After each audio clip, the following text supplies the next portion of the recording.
नमस्कार, आप देख रहे हैं प्रदेश का नंबर 1 और सबसे भरोसेमंद news channel India news Haryana और मैं हूं आपके साथ आयुष चित्रांश। कोरोना की तीसरी लहर का कहर अब कम हो रहा है। संक्रमण के दर में लगातार गिरावट दर्ज की जा रही है, लेकिन सावधानी के तौर पर प्रदेश पे पाबंदियां अभी भी चल रही हैं। भीड़ वाले कार्यक्रमों की अभी इजाजत नहीं है। रैली और धरने प्रदर्शन पर भी रोक है, लेकिन अपनी मांगों को लेकर के आंगनबाड़ी वर्कर्स का धरना पिछले करीब 2 महीने से लगातार चल रहा है। नई रणनीति के तहत ये वर्कर्स सड़कों पर उतर रही हैं। करनाल में ट्रैक्टर मार्च निकाला गया है, तो फिर रोहतक में थाली बजा करके इन्होंने अपनी नाराजगी को जाहिर किया है। तो 2 तस्वीरें हैं करनाल और रोहतक की, जहां पे आंगनबाड़ी वर्कर्स जो कि पिछले तकरीबन 2 महीने से ज्यादा हो गया है अपना विरोध कर रही हैं। कुछ मांगे हैं आंगनबाड़ी वर्कर्स की, जिसको लगातार उठा रही हैं और मांगे नहीं माने जाने तक आंदोलन पर ही रहने की इन्होंने जो वो प्रण है वो ले रखा है। और करनाल और रोहतक और इसी तरह से अलग अलग जगहों पर आज विरोध प्रदर्शन की तस्वीरें देखने को मिली हैं। हालांकि पिछले 2 महीने से लगातार यह हड़ताल इन लोगों की चल रही है, विरोध जताया जा रहा है। कई मांगे ऐसी हैं जिसको लगातार आंगनबाड़ी वर्कर्स के द्वारा उठाया जाता रहा, लेकिन चूंकि अब तक उसका कोई समाधान नहीं निकला है, इसलिए एक बार फिर से आंदोलन का रास्ता इन आंगनबाड़ी वर्कर्स ने पकड़ा है। एक तरफ ट्रैक्टर पर चढ़कर आप देखें विरोध जताया गया है, तो दूसरी तरफ रोहतक में थाली बजा करके विरोध जताया गया। हम उन्हीं किसानों की बेटियां हैं जिनके साथ सरकार ने 1 साल तक दमनकारी नीतियां भी अपनाई हैं, और वही अब जो यातना आंगनवाड़ी वर्करों को दे रही है टर्मिनेशन करके और FIR करके, उनसे हम डरने वाले नहीं हैं। अभी हमें 52 दिन हुए हैं आंदोलन करते हुए, तो हम ये कहना चाहते हैं सरकार से कि चाहे हमें और 52 दिन हो जाए, लेकिन हम पीछे हटने वालों में से नहीं हैं। सरकार जो ये दमनकारी नीति अपना रही है उसको बंद करें, और जो हमारी मांगे हैं उनको सुनने की और समझने की कोशिश करें। सरकार हमारी कोई नहीं सुन रही है और हमारे को टर्मिनेट के लेटर दिए गए हैं। जब तक हमारी डिमांड पूरी नहीं होगी हम धरने से नहीं जाएंगे। हम सरकार को चेतावनी देना चाहते हैं, या तो सरकार हमारी डिमांड हमारी मांगे पूरी कर दे, नहीं तो हमारा धरना चाहे 6 महीने हो जाए वापिस करने नहीं जाएंगे। तो आंगनबाड़ी वर्कर्स की इन बातों को आपने सुना। ये अब आपको ग्राफिक के जरिए दिखाते हैं दरअसल आंगनबाड़ी वर्कर्स की मांगे क्या है और जिनको लेकर के ये लगातार विरोध कर रही है। सरकारी कर्मचारी का दर्जा दिए जाने की मांग आंगनबाड़ी वर्कर्स के द्वारा हो रही है। न्यूनतम वेतन को 24,000 रुपए किया जाए, आंगनबाड़ी वर्कर्स ने ये डिमांड रखी है और इसको लेकर के ये विरोध लगातार चल रहा है। इसके अलावा अभी तक जिनका बकाया एरियर है उसका भी भुगतान किया जाए। रिटायरमेंट के बाद पेंशन को भी लागू किया जाए, यानी कि रिटायरमेंट पेंशन की जो स्कीम्स है उसमें उनको जोड़ा जाए। 5 लाख और 3 लाख का रिटायरमेंट लाभ भी इनको मिलना चाहिए। आंगनबाड़ी वर्कर्स ने अपनी डिमांड्स में इनको शामिल किया है। इसके अलावा इनको सुपरवाइजर के तौर पर पदोन्नति भी मिलनी चाहिए, ये डिमांड्स में भी इनकी शामिल है। दुर्घटना होने पर अगर जो उसका इलाज हो रहा है उसका जो खर्च है वो भी होना चाहिए, ये डिमांड भी है। इसके अलावा मृत्यु पर परिवार को मुआवजा दिया जाए। आंगनबाड़ी वर्कर्स ने अपनी इन मांगों को भी रखा है। फिर वर्कर्स हेल्पर्स की वर्दी की जो राशि है उसको भी बढ़ाया जाए। तो ये डिमांड्स हैं जिनको लेकर के आंगनबाड़ी वर्कर्स विरोध कर रहे हैं। तो आंगनबाड़ी वर्कर्स ही नहीं, अब बिजली कर्मचारियों ने भी हड़ताल की चेतावनी दे दी है। कई जिलों में आज कर्मचारियों ने गेट मीटिंग करके आगे की रणनीति पर चर्चा की है, जिसमें 31 जनवरी और 8 फरवरी को जिला स्तर पर प्रदर्शन का ऐलान किया गया है। मांगे नहीं माने जाने पर 22, 23 और 24 फरवरी को आंदोलन की चेतावनी भी दी गई है।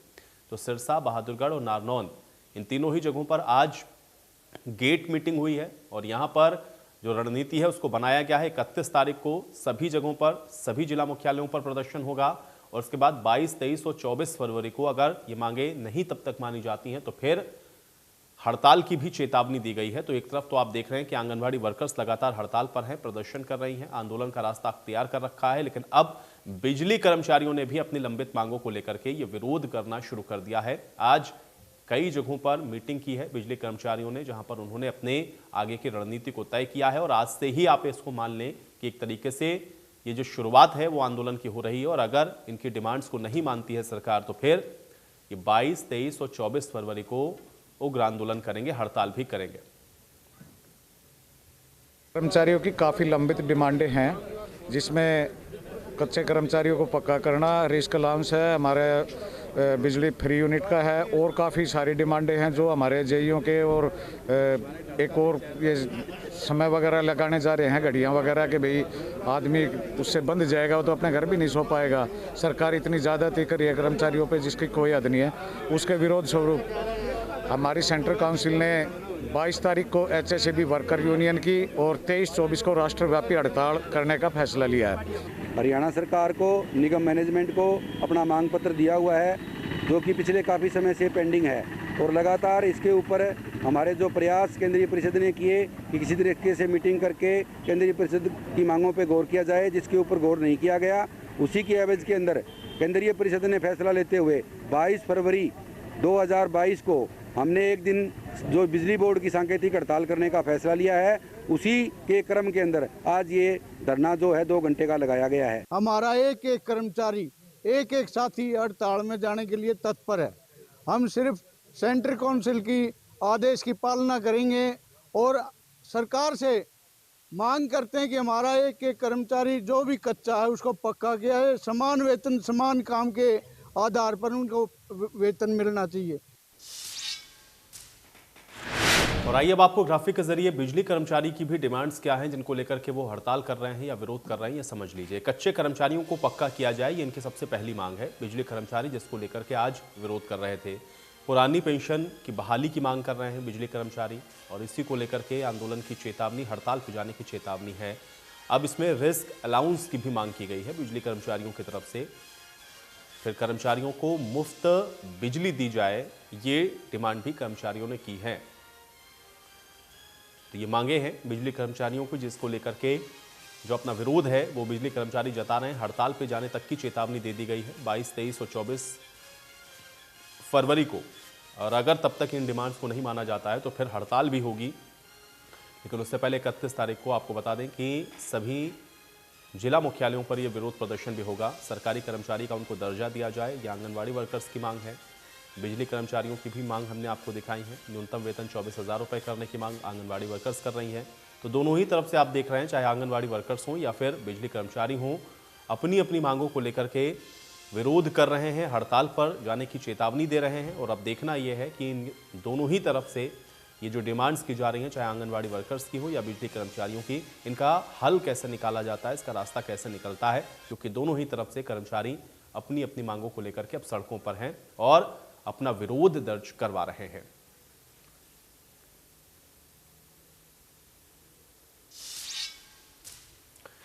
तो आज की बड़ी बहस की शुरुआत करें उससे पहले आज की बड़ी बहस के अहम सवाल हैं उस पर भी नजर डालते हैं, फिर चर्चा में आगे बढ़ते हैं। बिजली कर्मचारी की हड़ताल के जो रास्ते पर गए हैं वो आखिर क्यों गए हैं, ये सवाल अपने आप में बहुत महत्वपूर्ण है।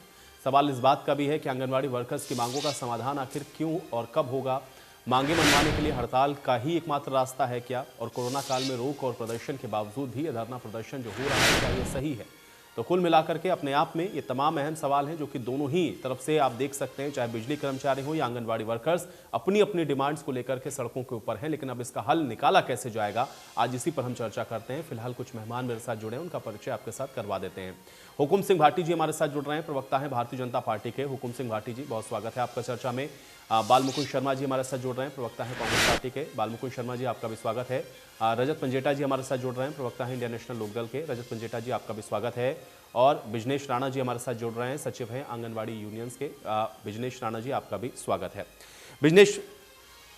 बिजनेश राणा जी, आपसे ही मैं इस चर्चा की शुरुआत करना चाहूंगा। किस तरह से देखा जाए, चूंकि आप लोग जो विरोध प्रदर्शन लगातार कर रहे हैं, आज तो ट्रैक्टर्स पर भी हम लोगों ने देखा कि आप लोग चढ़ के विरोध कर रहे थे, आपकी डिमांड्स क्या है और क्या आपको लग रहा है कि कोई सहमति या कोई रास्ता बन सकता है, निकल सकता है, और आगे की रणनीति आपकी क्या है, ये मैं आपसे जानना चाहूंगा। आज सभी को सबसे पहले मेरा नमस्कार। मैं business Rana anganwadi worker helper union की जिला सेक्रेटरी करनाल से हूँ, जिसका रजिस्ट्रेशन नंबर 1442 है। CI2 से संबंधित है, कर्मचारी संघ हरियाणा सहयोगी है इसका। तो इससे आपने सर ये सवाल पूछा है कि क्या कोई समाधान निकल सकता है क्या। सर समाधान तो देखो, आज तक हड़ताल हुई है और जो समाधान है वो हमेशा बातचीत से ही निकला है। और बातचीत के लिए सरकार ने हमारी 5 दौर की बातचीत हो चुकी है, जिसमें जो 29 दिसंबर को हमारी बातचीत हुई थी उसमें हमारी सिर्फ एक मांग निकल के आई है, वो भी एक छोटी सी चलो हम उसका एक स्वागत करते हैं। चलो हमारी शुरुआत हुई है, जो 1 लाख रुपए और 50,000 रुपए वर्कर की रिटायरमेंट पे जो शुरुआत किए हैं। बाकी कोई भी ऐसी संतोषजनक मांग नहीं है जिससे वर्करें संतुष्ट हो और वो वापिस अपने घरों में चली जाएं। हुकुम सिंह भाटी जी, हम लोग देख रहे हैं एक तरफ तो देखिए अब हमारे साथ आंगनवाड़ी वर्कर्स की यूनियंस की तरफ से भी जुड़े हुए हैं, इसके अलावा बिजली कर्मचारियों ने भी इसी तरीके का क्या अल्टीमेटम दे रखा है कि 22, 23, 24 फरवरी को वो भी हड़ताल पर जाएंगे, 31 तारीख को जिला मुख्यालयों पर भी प्रदर्शन करेंगे। ये दोनों ही तरफ से हम लोग जो देख रहे हैं विरोध प्रदर्शन या जो हड़ताल हो रही है या जो आंदोलन किया जा रहा है, इसका कैसे हल निकालेंगे? आपका रिएक्शन चाहता हूं मैं इस पर। देखिए, सबसे पहले तो एक बात जो पूरा प्रदेश जानता है, पूरा देश जानता है, ये कोरोना का पीरियड है और सरकार का जो फोकस है, सरकार का जो ध्यान है बहुत बड़ा इस महामारी को कंट्रोल करने में है। जिस तरह से दुनिया भर के आंकड़े आए हैं उसके हिसाब से ये कोरोना महामारी को कंट्रोल करना निहायत जरूरी था और उसमें सरकार ने फोकस किया।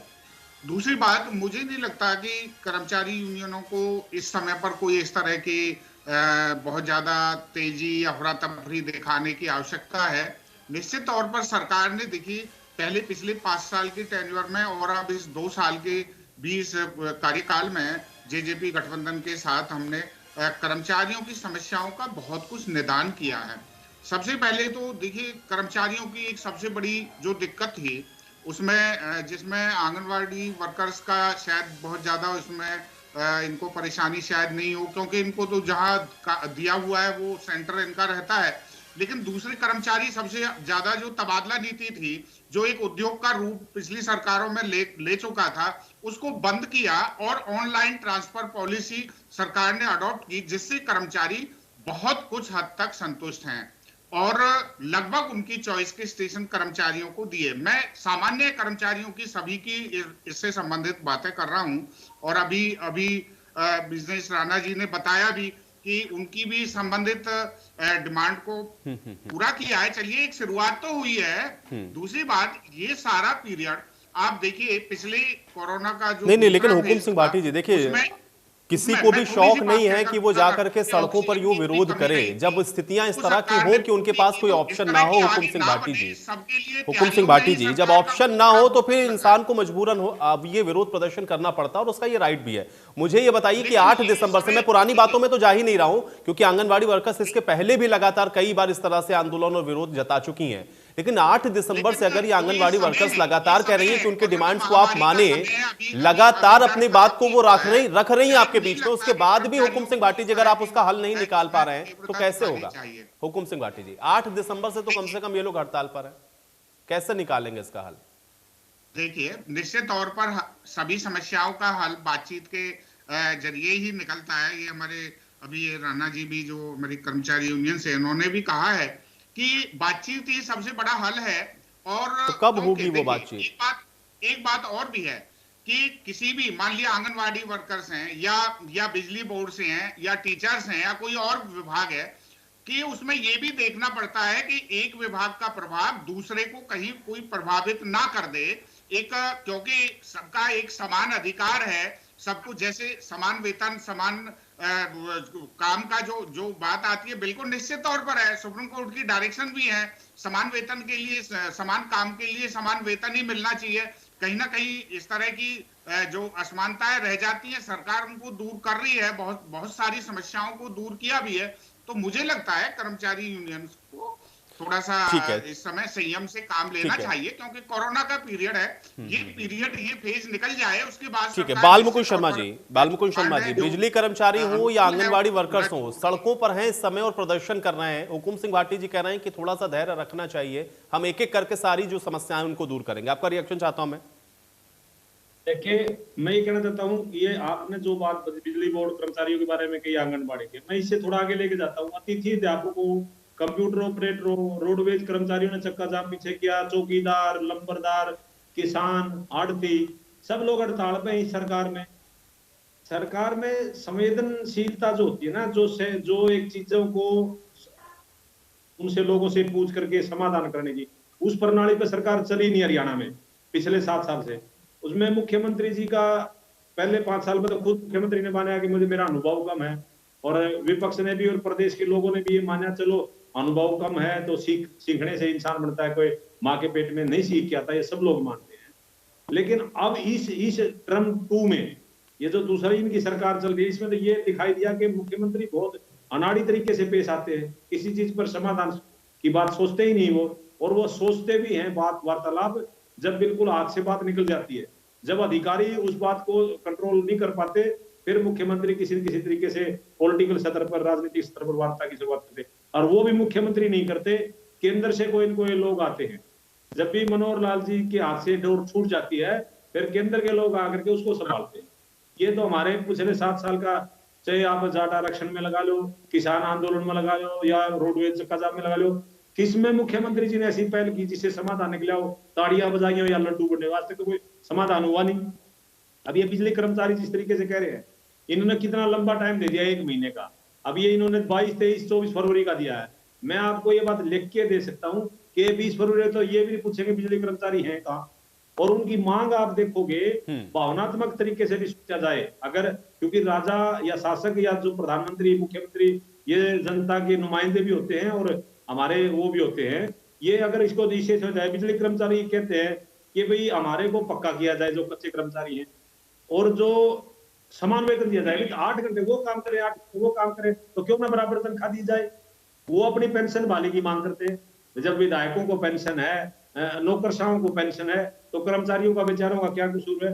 फिर एक रिस्क अलाउंस है कि बिजली कर्मचारी जैसे हमारी जो है ना, जैसे आंगनवाड़ी वर्कर, जैसे जिन्होंने इन्होंने बताई कि हमारी कुछ मांग है, हमारी पेंशन हो जाएगी, कुछ मांगी है, वो भी 1 लाख। फिर रिस्क अलाउंस, जो बिजली कर्मचारी वो हमेशा बिजली के पोल पर चढ़ जाता है, वो सबसे, उसकी जिंदगी में सबसे बड़ा रिस्क है, वो किसी भी समय दुर्घटना का शिकार होता, तो रिस्क अलाउंस की वो मांग कर रहे हैं। समान वेतन की वो मांग कर रहे हैं कि 8 घंटे वो काम करते हैं, 8 घंटे वो काम करते हैं। तो ये चीजें जो ना, ये जो छोटी छोटी प्रथा चली थी, वो केवल पीएन के लिए चली थी। प्राइवेट ठेका प्रथा जो थी पूरी देश में ही, ये चपरासी के लिए था कि भाई चलो 5-6 घंटे काम करना होता है, हर दिन में, हफ्ते में 2 घंटे, 2 दिन छुट्टी होती है। ये बिजली कर्मचारी तो साथ के साथ लगे रहते बेचारे, वो उनकी सारी की सारी मांगे जायज हैं, और सरकार को गंभीरता से विचार करना चाहिए। ये केवल एक कर्मचारी संगठन नहीं है, 10-15 कर्मचारी अलग अलग जो यूनियन है वो हड़ताल पे है, आए दिन कोई न कोई। अब आप देखो, चौकीदार पीछे हड़ताल पे थे, लंबरदारों की इन्होंने पोस्ट ही खत्म कर दी, किसान आंदोलन कितने लंबे समय चल रहा, जाट आंदोलन कितने लंबे समय, 3 बार यहाँ सेना बुलानी पड़ी, आड़ती लगातार प्रदर्शन कर रहे हैं, आड़ती लगातार अपना काम रोक के बैठे थे। जब खरीद का टाइम आता है, पहले उनसे बात नहीं करते, और जब अनाज मंडी में पहुंच जाता है, अनाज पड़ा रहता है, किसान बेचारा ऐसे दर दर की ठोकरें खाता, फिर ये कहते हैं वार्तालाप करेंगे, पंजेटा जी इसको भेजते हैं। रजत पंजेटा जी, आपका भी रिएक्शन चाहता हूं। कहना है कि सरकार को संवेदनशील होकर समय से पहले मुद्दों को सुलझाना चाहिए। ठीक है, आपका ये कहना है कि गंभीरता नहीं है सरकार।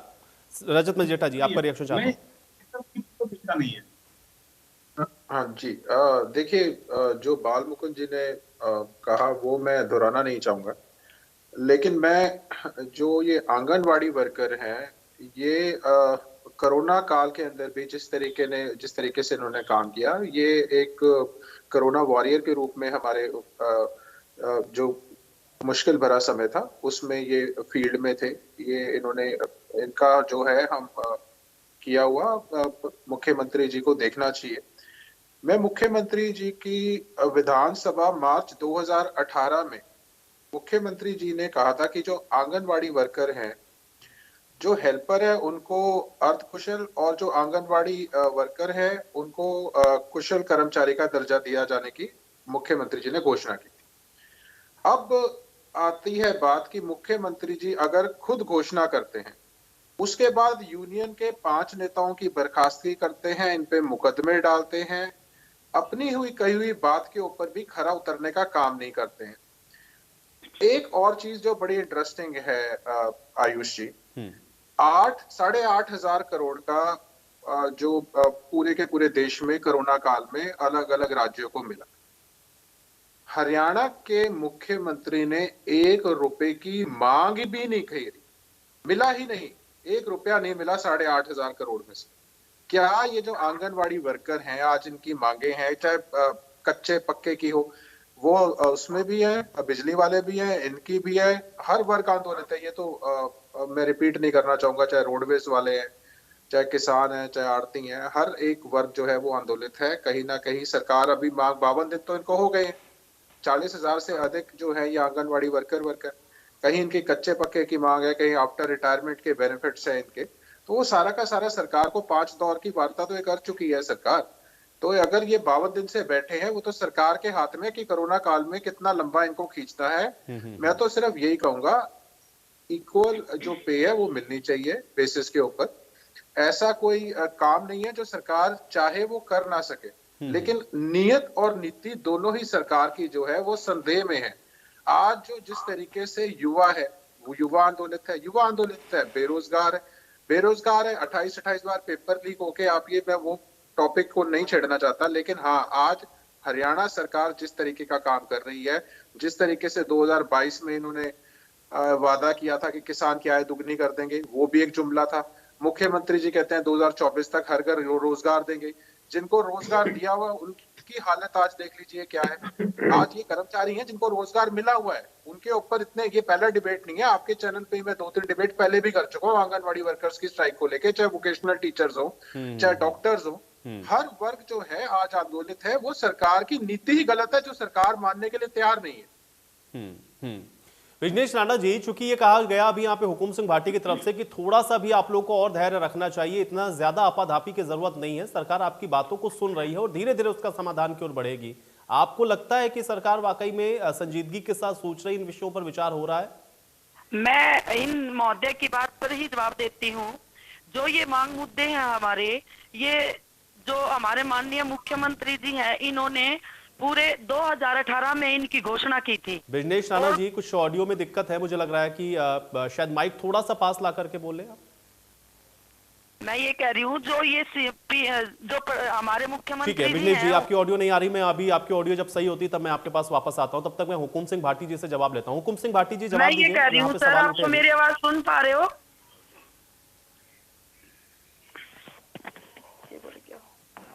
हुकुम सिंह भाटी जी, आप सुन पा रहे हैं मुझे?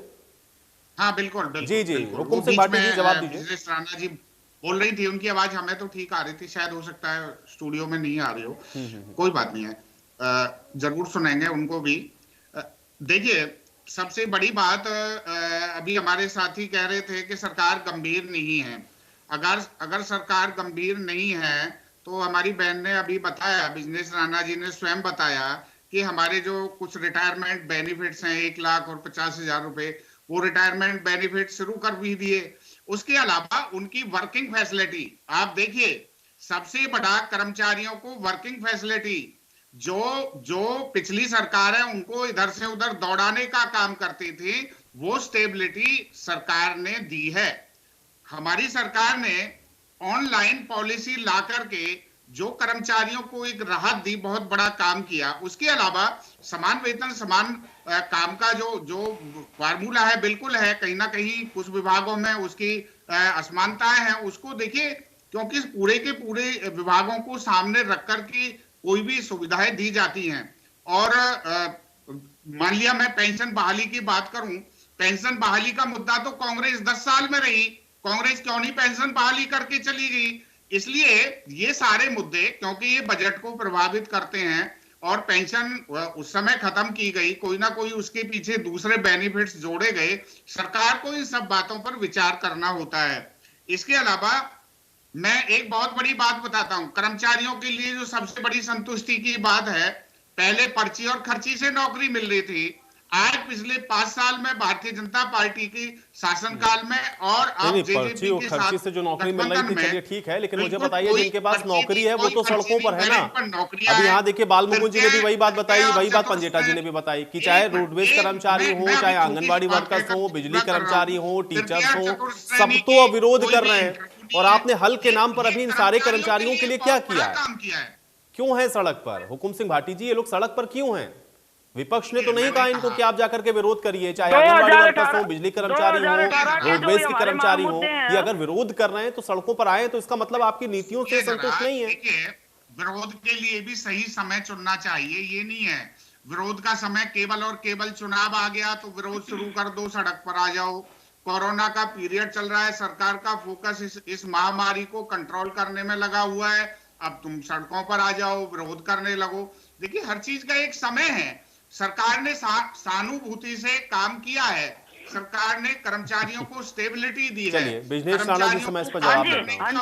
बिजनेश राणा है, और इसका सबसे बड़ा सर, जो सुनो, जो ये जो बातें हैं, ये जो मोदी जी कह रहे हैं, मैं ये कह रही हूँ इनको कि जो ये हमारे मांग मुद्दे हैं ये 2018 से हैं, और जो हमारी सरकार ने जब हमारे नोटिफिकेशन लागू नहीं किए तो हमें मजबूरी में हमने 2019 में भी ये हड़ताल की थी, और फिर 2021 में हमें फिर मजबूरन हड़ताल पे आना पड़ा।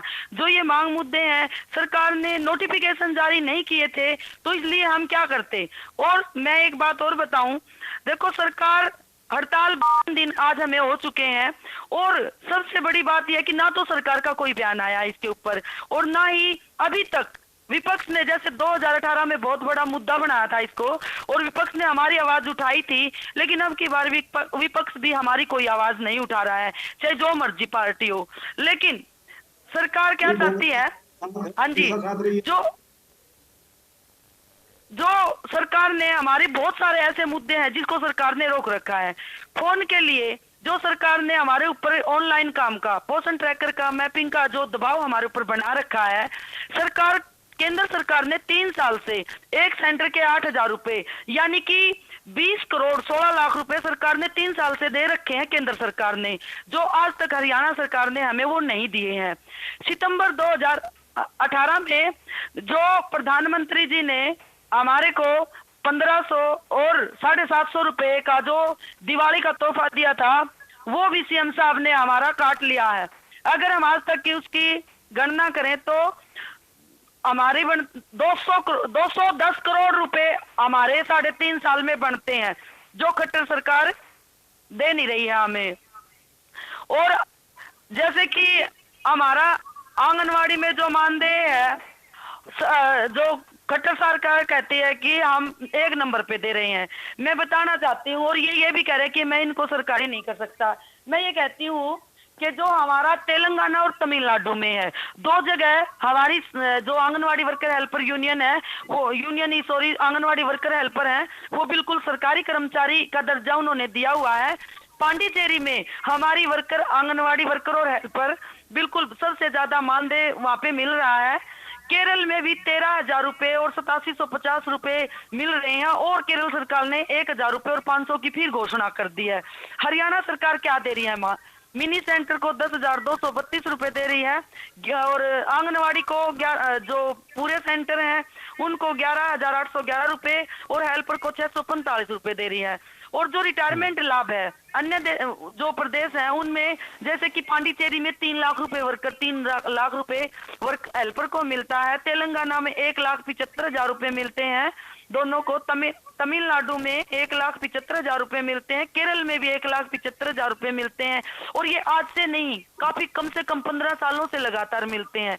महाराष्ट्र, पंजाब, आंध्र प्रदेश और तेलंगाना में 1,50,000 रुपए, मतलब ये पिछले 15 सालों से सरकार दे रही है। तो हमारे को देने में सरकार को क्या तकलीफ हो रही है? और जो 1500 750 रुपए हैं, जो 15 सितंबर 2018 को सरकार ने हमारे को खुद प्रधानमंत्री मोदी जी ने गिफ्ट दिया था, तो हरियाणा सरकार ये कहती है कि हमारे तो पहले से ही जो है मैं ज्यादा दे रहा हूँ, सरप्लस कर दिए हैं। अब जो एक बात इसमें बहुत सोचने की है कि जो हमारे मुख्यमंत्री जी ने जो हमारे मानदेय बढ़ाया था, वो था मार्च 2018 में हमने जब लगातार हड़ताल करी थी 38 दिन की, उसमें। और ये जो प्रधानमंत्री जी ने हमें दिए हैं, ये दिए हैं सितंबर 2018 में। तुम ये मतलब ऐसे सरप्लस कैसे कर सकते हैं? और वर्करों का ऐसे इम्तिहान क्यों ले रहे हैं खट्टर सरकार? और क्यों नहीं बातचीत के लिए ठीक ढंग से बात करते हैं?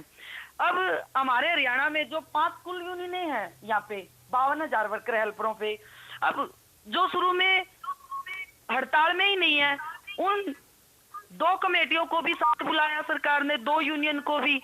सबसे पहली बात तो ये, जब 3 कमेटियां, 3 यूनियन बैठी हैं हड़ताल में, तो 2 यूनियनों को बुलाने का मकसद क्या है?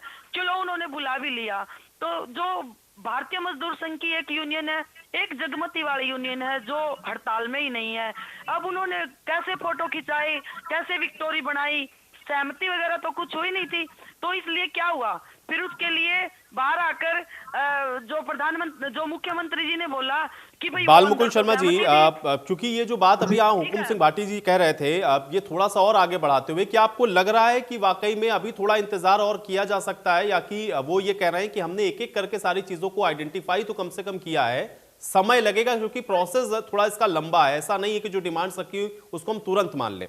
नहीं, हम ये कह रहे हैं 2018 में जो घोषणा की थी वो 2018 की तो घोषणा हमने जो ये राणा जी की बात सुनी है सारी की सारी, आपको कहीं पर भी लगता है कि ये सीरियसनेस सरकार की झलक मिली है?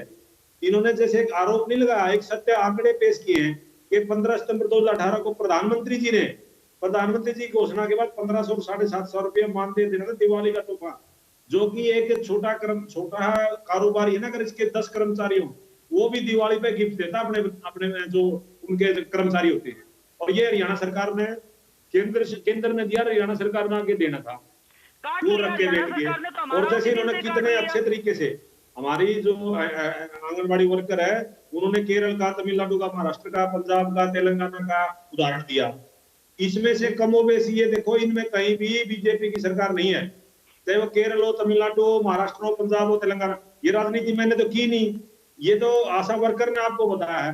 और हर जगह आप वहां देखो 13,000 रुपए और 750 रुपए, 10,232 रुपए, 11,000 रुपए, इतने रुपए जिस तरीके से बाहर दूसरी स्टेटों में मिल रहे हैं, तो यहाँ क्या दिक्कत है इनको देने में?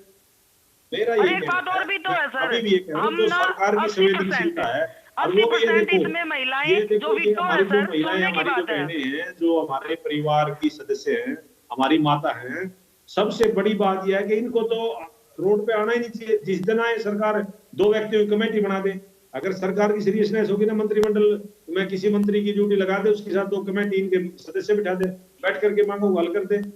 वैसे तो सरकार कहती है खजाना भरा पड़ा है, 100 करोड़ की योजना। ये तो सरकार को पता है कि कोरोना आया हुआ है, तो सरकार क्यों नहीं बातचीत करती हमारे साथ, क्यों नहीं हमारी मांगों को मान लेती, क्यों हमें सड़कों पे बैठा रखा है? इतनी ठिठुरती हुई ठंड में हम नीचे आके बैठते हैं, दरे पे सुबह 10 बजे आके बैठते हैं। ठीक है, हुकुम सिंह भाटी जी, भाई इसका जवाब दीजिए, क्योंकि ये बड़ी समस्या है। एक तरफ तो आप कह रहे हैं कि कोरोना काल है, थोड़ा इनको ध्यान रखना चाहिए, लेकिन दूसरी तरफ भाई आपने ही मजबूर किया ना कि वो सड़क पर आ जाएं।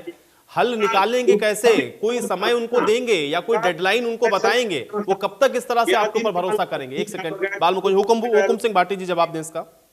देखिए, मैं अभी इनको राणा जी को सुन रहा था, उन्होंने कहा हमें परमानेंट नहीं करते, और जगह ये चीजें दी जा रही है। हरियाणा में बिल्कुल ठीक कहा है माननीय मुख्यमंत्री जी ने, ऑलरेडी जो इनका मानदेय तय किया वो और दूसरे स्टेटों से ज्यादा है, पहली बात।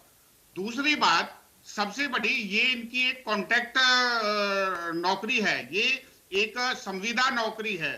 अब उसको कहते हैं कि हमें परमानेंट किया जाए, हमें परमानेंट जैसे बेनिफिट्स दिए जाएं। हमारा जो विभाग है, हमारा जो विभाग है, 47 साल हो चुके हैं इसको, समय पर चैलेंज कोई भी स्कीम 47 साल तक नहीं चलती, क्योंकि हमारा जो विभाग है ऊपर से नीचे तक पूरा का पूरा विभाग सरकारी है।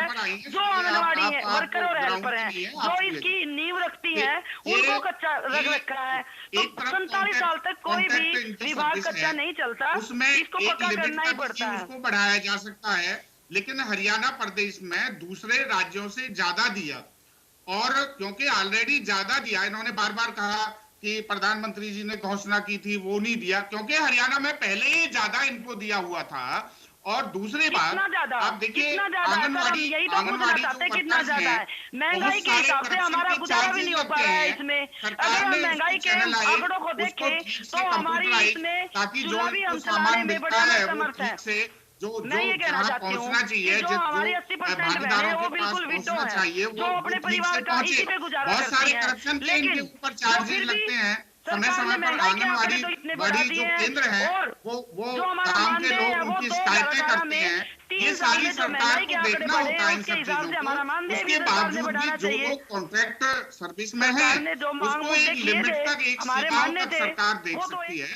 जो रेगुलर एम्प्लॉई हैं, मान लिया जैसे अभी अपने इलेक्ट्रिसिटी एसोसिएशन की बात चल रही थी, कर्मचारियों की एक वो डिमांडें एक अलग होती हैं। अब एक आंगनवाड़ी वर्कर जो है समान वेतन समान काम की मांग करने लगे, जब वो है ही कॉन्ट्रैक्ट सर्विस पर, तो समान वेतन समान काम नहीं, उनके सामने तो एक लिमिट रखी गई है कि आपको ये ऑनरेरियम मिलेगा, इस ऑनरेरियम में आपको काम करना है। और हरियाणा में क्योंकि ऑलरेडी ज्यादा दिया हुआ है, इसलिए बार बार वो प्रधानमंत्री जी की घोषणा की बात करते हैं। हरियाणा प्रदेश में पहले ही ज्यादा है, इसलिए पंजेटा जी, हुकुम सिंह भाटी जी जो बात कह रहे हैं, क्योंकि बहुत सारी मांग को लेकर के वो ये कह रहे हैं कि वो जायज भी नहीं। पंजेटा जी एक चाहे वो रेगुलर एम्प्लॉयमेंट में सबके साथ सहानुभूति पूर्वक सरकार ने काम किया है और सरकार काम कर रही है, लेकिन एक लिमिट है। ठीक है, हुकुम सिंह भाटी जी सुनिए। ठीक है पंजेटा जी। देखिए आयुष, अभी मैं जो आंगनवाड़ी की तरफ से जो प्रतिनिधि हैं उनको सुन रहा था, इन्होंने एक बहुत ही गंभीर और महत्वपूर्ण मुद्दा है जो इन्होंने छेड़ा है। जो विडोज हैं, इसमें जो विधवाएं हैं और जो निर्भर ही सिर्फ इसके ऊपर है, तो अगर इन्होंने उदाहरण दिया तेलंगाना का, तमिल का, अलग अलग स्टेट्स का, तो वहां इन्होंने खुद ही जवाब दे दिया कि वहां ज्यादा मिल रहा है और वो रेगुलर है। और दूसरा मैं ये कहना चाहूंगा, ये आंगनवाड़ी वर्कर्स जो है ये कोरोना वॉरियर्स थे। हरियाणा इन्होंने जो मांग किया, लगभग इनका बनता ही शायद 200-250 करोड़ के आसपास है, 210 करोड़ के आसपास। तब जब 8,500 करोड़ सेंटर से मिल रहा था कोरोना के नाम पे सारी स्टेट्स को, तो हरियाणा के मुख्यमंत्री ने 1 रुपया भी मांगा ही नहीं। ये कितना गलत नीति है हरियाणा के मुख्यमंत्री की कि जब सब स्टेट्स को मिल रहा है, कोरोना हरियाणा में नहीं था, आंगनवाड़ी वर्कर हरियाणा में नहीं थे, हेल्थ वॉरियर्स डॉक्टर्स हरियाणा में नहीं थे, तो हरियाणा के लिए क्यों 1 रुपया की भी डिमांड हरियाणा के मुख्यमंत्री नहीं करते। और मैंने जैसे कि बोला कि हरियाणा के मुख्यमंत्री ने विधानसभा के पटल में मार्च 2018 में इनको पक्के करने की अगर कही कि जो है अर्ध कुशल करेंगे हेल्पर को और जो वर्कर है उनको कुशल करेंगे, तो ये तो हरियाणा के मुख्यमंत्री खुद कह रहे हैं। तो भाटी जी, आपको इसके बाद कुछ बोलना ही नहीं चाहिए, तो 2-4 साल से आंदोलित है। अगर आप कहते हैं कि कुछ समय होना चाहिए, सरकार का सुनना चाहिए, तो आपकी ये जो मांगे हैं, आपने गंभीरता वो देखिए। जो विधवाएं हैं, जो डिपेंडेंट सिर्फ इसके ऊपर है, 3 और 5 लाख की मांगे हैं, आपने तो 50,000 और 1 लाख की बात करी है पोस्ट रिटायरमेंट बेनिफिट की। आपने कौन सा इनको रिटायरमेंट के बाद पेंशन की कोई यहाँ पे घोषणा के ऊपर आपने अमल किया है? तो आप बात की गंभीरता को समझने के बजाय ये मत बोलिए कि इस स्टेट में ये था, उस स्टेट में वो था। जो ये बहन, हमारी बहन है जिन्होंने बताया है, प्रतिनिधि हैं, इन्होंने साफ तौर पे अलग अलग स्टेट्स हिंदुस्तान की बता दी हैं जिसमें भाजपा शासित एक भी स्टेट नहीं है जहां ये जैसे सिमिलर बेनिफिट्स मिल रहे हैं। तो आप इस बात की गंभीरता को सोचिए और समझिए। ये महिलाएं हैं और इनमें विधवाएं भी हैं। तो आप जिस तरीके का मुद्दे को छेड़ रहे हो, वो आप जिस राह पे चल रहे हो, वो गलत है। या तो मुख्यमंत्री जी ने विधानसभा के पटल पे ये बात ना कही हो। मैं किसी गलत शब्द का उपयोग नहीं करना चाहता इस डिबेट के अंदर, लेकिन यहाँ सरकार की नीयत और नीति दोनों ही खराब है। आप जब 8,500 करोड़ में से आंगनवाड़ी वर्कर्स के लिए, डॉक्टर्स के लिए 1 रुपया भी नहीं लेते हो, मांग ही नहीं उठाते हो, वहीं से आपकी नीयत पता चल जाती है और नीति आपकी पता चली रही है। जब हुकुम सिंह भाटी जी, नीयत सही नहीं है आपकी, ये आरोप लग रहा है। देखिए, मैं साथी को सुन रहा था, पहले भी मैं इनका जवाब देना चाहता था। इन्होंने 2 बातें पहले भी रखी और बड़े गंभीर आरोप लगाने लगे, क्योंकि आरोप प्रत्यारोप करना इनकी आदत में शुमार है। इनका ले दे करके एक विधायक रिजाइन करके फिर दोबारा से बैकडोर की, फिर आगे सुनिए जरा, सुन लीजिए थोड़ा सा, आपने नहीं मांग करी, सुनने का जरा मादा रखिए, सुनने का मादा रखिए। धोखा दे करके आप फिर आगे, आपने कहा किसानों के मुद्दे पर हम जा रहे हैं, आप धोखा देकर उससे पहले ही आगे। आप सुनिए, किसान आंदोलन तो बाद में खत्म हुआ है, आप उससे पहले ही फिर बैकडोर से आगे। अरे किसान आंदोलन पे आपने कहा को बुलाया। आप सुनिए, आप सुनना नहीं चाहते रजत जी, सुन लीजिए भाई, सुन लीजिए। आपने कहा 8,500 करोड़ रुपए केंद्र सरकार का कोरोना का नहीं लिया। आप शायद जानते नहीं, हरियाणा प्रदेश में जो केंद्र सरकार से जिस मद के लिए हरियाणा में पैसा आता है, उस मद पर पूरा किया गया, उस मद पर यूज किया गया। हरियाणा का कोई फंड कभी वापस नहीं गया।